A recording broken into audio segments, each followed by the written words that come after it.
इंदौर के नजदीक मांगलिया डकाचिया सहित अर्जुन बड़ौदा तक जाम बिजलपुर के रहने वाले किसान कमल पांचाल नामक बुजुर्ग की हुई मौत। बेटे विजय पांचाल का कहना है कि शासन प्रशासन की लापरवाही बताया। मृतक बेटे के साथ कार से इंदौर से देवास में 13वीं के कार्यक्रम में जा रहे थे। देवास में बहन की 13वीं में शामिल होने के लिए जा रहे थे। मांगलिया और डकाचिया के बीच जाम में फंस गई थी कार। 3 से 4 घंटे तक जाम में फंसे रहे और अचानक से स्वास्थ्य खराब हुआ। आसपास के लोगों से मदद लेकर अस्पताल पहुंचे। अस्पताल में डॉक्टरों ने कमल पांचाल को मृत घोषित कर दिया था। Bureau report. थोड़ा नीचे भैया, जिनकी मौत हुई क्या नाम है उनका? मेरे पूजनीय पिताजी श्री कमल जी पांचाल कल इंदौर से देवास जाते हुए, हमारी बुआ जी की 13वीं का प्रोग्राम था, उसमें जा रहे थे हम लोग। तो जाते हुए रास्ते में उन्होंने हमारा साथ छोड़ दिया। मुख्य वजह जो है जिसमें हम उन्हें नहीं बचा पाए, ऐसा लगता भी है और ऐसा है भी कि थोड़ी अगर प्रशासन की जागरूकता होती तो शायद हम उन्हें बचा पाते हैं।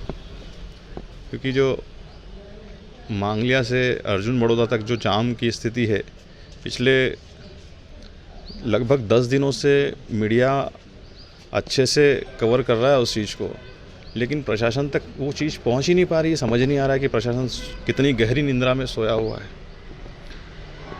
आज हमारे पिताजी हमें छोड़ के चले गए, साथ इस घटना से हम उभरे भी नहीं थे कि 2 घंटे बाद एक और न्यूज़ आती है कि किसी 2 परिवारों में और भी उनके परिवार के मुखिया उनको छोड़ के चले गए। तो ये बहुत ही शर्मनाक, प्रशासन के लिए बहुत ही शर्मनाक स्थिति है।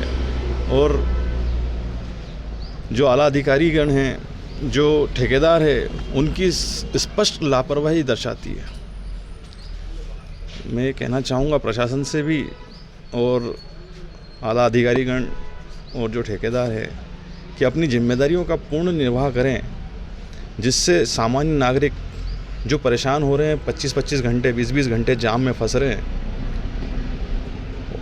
उससे बाहर निकल पाएँ। और ये जो घटना हमारे साथ हुई है, आगे आने वाले भविष्य में किसी के साथ ना हो, मैं इतना ही कहना चाहूँगा। भैया, कितने घंटे अपने जो पिताजी थे आपके कमल जी, उनको कितने घंटे जाम में फंसना पड़ा? हम करीब लगभग 1.5 से 2 घंटे जाम में फंसे रहे। जब बीच में उन्हें घबराहट और बेचैनी महसूस हुई तो हमने कोशिश की कि जाम से निकलने की कोई व्यवस्था मिल जाए हमें, जिससे हम जाम से बाहर हो पाएँ, तो जिन्हें उनके तत्काल उपचार दिया जा सके। पर कहीं कोई प्रशासनिक अधिकारी की मौजूदगी वहाँ पे नहीं थी जो कि जाम को खोलने में हमारी मदद करे।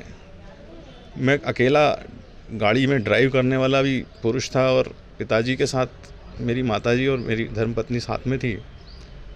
अब हमें पिताजी की तबीयत अचानक बिगड़ने के कारण ना तो हम कहीं केंद्रित कर पा रहे थे अपने आप को कि क्या करें।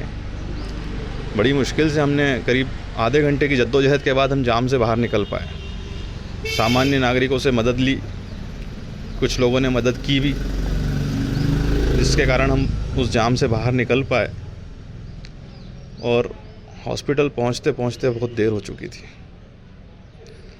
डॉक्टरों को ने प्राथमिक उपचार देने की कोशिश की, लेकिन जब टेस्ट किए गए तो पता चला कि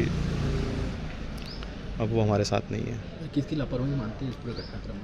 पूर्णतः प्रशासन, आला अधिकारीगण और ठेकेदार की पूर्ण लापरवाही साबित होती है और यही इस घटनाक्रम के लिए जिम्मेदार भी मैं मानता हूँ।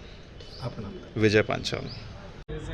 हाँ, देखिए, बाईपास पे जो स्थिति 2 दिन से निर्मित हुई है, जिसमें ख़ास तौर पर जो जितना भी ट्रैफिक इंदौर उज्जैन रोड चूँकि बन रही है और हमारा मांगलिया वाली रोड पे जो फ्लाईओवर बन रहा है, उसकी वजह से एक तो ट्रैफिक बढ़ा बाईपास पे, और जितना मजबूतीकरण होना चाहिए था सर्विस रोड का, उतना NHAI के द्वारा नहीं किया गया, जिसकी वजह से ये स्थिति निर्मित हुई है। चूँकि गड्ढे भी हो गए हैं और ट्रैफिक भी बढ़ा है, स्थिति को नियंत्रित करने के लिए सभी हमारे अधिकारी जो हैं वो फील्ड में हैं। सबसे पहले हमने जो मानपुर से आने वाला जो ट्रैफिक है उसको डाइवर्ट किया है, जो बदनावर होते हुए सीधा AB रोड पर उज्जैन होते हुए निकलेगा। निश्चित रूप से जो भारी वाहन है केवल उनको डाइवर्ट किया जा रहा है। 50-60 किलोमीटर का एक्स्ट्रा रूट रहेगा, लेकिन वो बहुत अच्छा रोड है, इसलिए वो बहुत ही सहूलियत से उधर से निकल जाएंगे।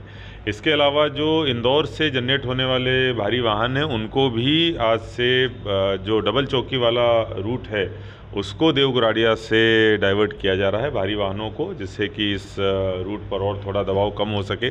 इसके अलावा जो जयपुरिया इंस्टीट्यूट से होते हुए डकाचिया से शिप्रा जाने वाला रास्ता है उसको भी एक्टिवेट किया गया है। जैसे जैसे थोड़ा बहुत ट्रैफिक का दबाव कम हुआ है वैसे वहाँ पर NHAI के माध्यम से जो रोड रेस्टोरेशन का काम है और मजबूतीकरण का काम है DLC के जरिए और पेवर ब्लॉक के जरिए उसको भी कराया जा रहा है। ये सारे कदम उठाए जा रहे हैं। लगातार हमारी सभी टीमें, सभी ADM SDM फील्ड पे ही काम कर रहे हैं। मुझे लगता है शाम तक हम लोग स्थिति पे नियंत्रण पा लेंगे। सर, लोगों को जो है असुविधा हो रही है, बताया जा रहा है कि कुछ ट्रैफिक की वजह से यातायात में फंसे होने के कारण डेथ भी हुई है। देखिए, 2 इस प्रकार के जो घटनाएं हैं रिपोर्ट हुई थी और निश्चित रूप से दुखद है और इसीलिए हमारे सारे अधिकारी फील्ड में हैं। बहुत जल्दी ही स्थिति को नियंत्रण में लाने का हम लोग प्रयास कर रहे हैं। अगले 2-3 घंटे में